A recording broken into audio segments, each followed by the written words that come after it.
नमस्कार विद्यार्थियों, मैं धीरज कुमार गुप्ता, सहायक आचार्य हिंदी, राजकीय महाविद्यालय कामा।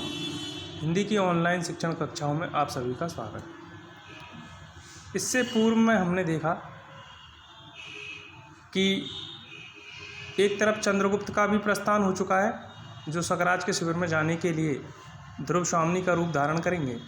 और जब ध्रुव स्वामिनी और रामगुप्त के बीच में परिचर्चा हुई तो शिखर स्वामी भी रामगुप्त के साथ अंत में प्रस्थान कर जाते हैं। अब ध्रुव स्वामी कितना अनुभूतिपूर्ण था वह एक क्षण का आलिंगन, कितने संतोष से भरा था। नियति ने अज्ञात भाव से मानो लू से तपी हुई वसुधा को क्षितिज के निर्जन में सायंकालीन शीतल आकाश से मिला दिया हो। जिस आयुविहीन प्रदेश में उखड़ी हुई सांसों पर बंधन हो, अर्गला हो, वहाँ रहते रहते यह जीवन असह्य हो गया था तो भी मरूंगी नहीं। संसार के लिए कुछ दिन विधाता के विधान में अपने लिए सुरक्षित करा लूँगी। कुमार, तुमने वही किया जिसे मैं बचाती रही। तुम्हारे उपकार और स्नेह की वर्षा से मैं भीगी जा रही हूँ। ओह, इस वक्ष स्थल में दो हृदय हैं क्या? वह अंतरंग हाँ करना चाहता है, जब ऊपरी मन मना क्यों कह देता है। ध्रुव स्वामिनी चंद्रगुप्त के प्रति अपने अंतरंग स्नेह को प्रकट करती है और उसके आलिंगन से अपने आप को कृतज्ञ मानती हुई कुछ क्षण के लिए उसके प्रेम में आबद्ध हो जाती है। उधर दूसरी तरफ चंद्रगुप्त, महादेवी हम लोग प्रस्तुत हैं, किंतु ध्रुव स्वामिनी के साथ शक शिविर में जाने के लिए हम लोग सहमत नहीं। ध्रुव स्वामिनी, राजा की आज्ञा मान लेना ही पर्याप्त नहीं, रानी की भी एक बात न मानोगे? मैंने तो पहले ही कुमार से प्रार्थना की थी कि मुझे जैसे लाए हो उसी तरह पहुंचा भी दो। चंद्रगुप्त, नहीं, मैं अकेले ही जाऊंगा। ध्रुव स्वामिनी, कुमार, यह मृत्यु और निर्वासन का सुख तुम अकेले ही लोगे? ऐसा नहीं हो सकता। राजा की इच्छा क्या है यह जानते हो? मुझसे और तुमसे एक साथ ही छुटकारा।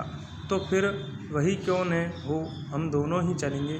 मृत्यु के गह्वर में प्रवेश करने के समय में मैं भी तुम्हारी ज्योति बनकर बुझ जाने की कामना रखती हूँ, और भी एक विनोद प्रलय का परिहास देख सकूँगी। मेरे सहचरी तुम्हारे वह ध्रुव स्वामिनी का वेश ध्रुव स्वामिनी ने देखे तो किस काम का?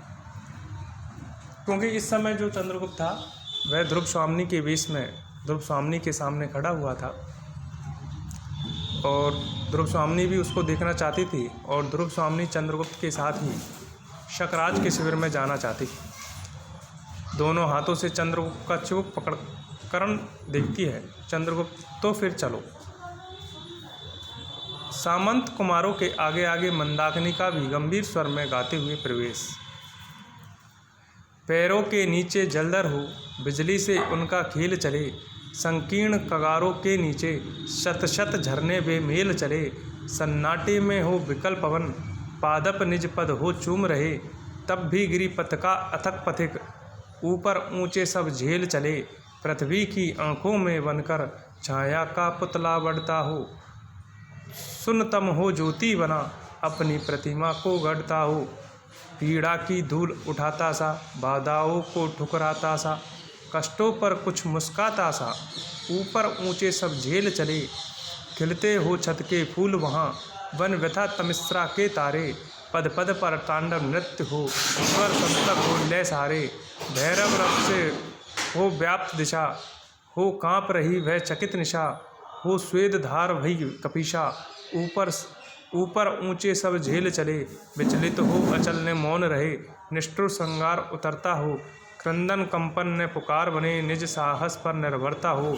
अपनी ज्वाला को आप पिए, नव नील कंठ की छाप लिए।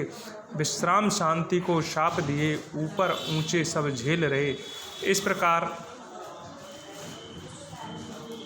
मंदाकिनी सामंत कुमारों के आगे आगे गंभीर स्वर में गाती है, और चंद्रगुप्त और ध्रुव स्वामिनी के साथ सबका धीरे धीरे प्रस्थान। अकेली मंदाकिनी खड़ी रह जाती है, और इसी के साथ पर्दा गिरता है और इस नाटक का प्रथम अंक का विसर्जन भी होता है। शेष कथा हम कल देखेंगे। आज के लिए इतना ही। धन्यवाद।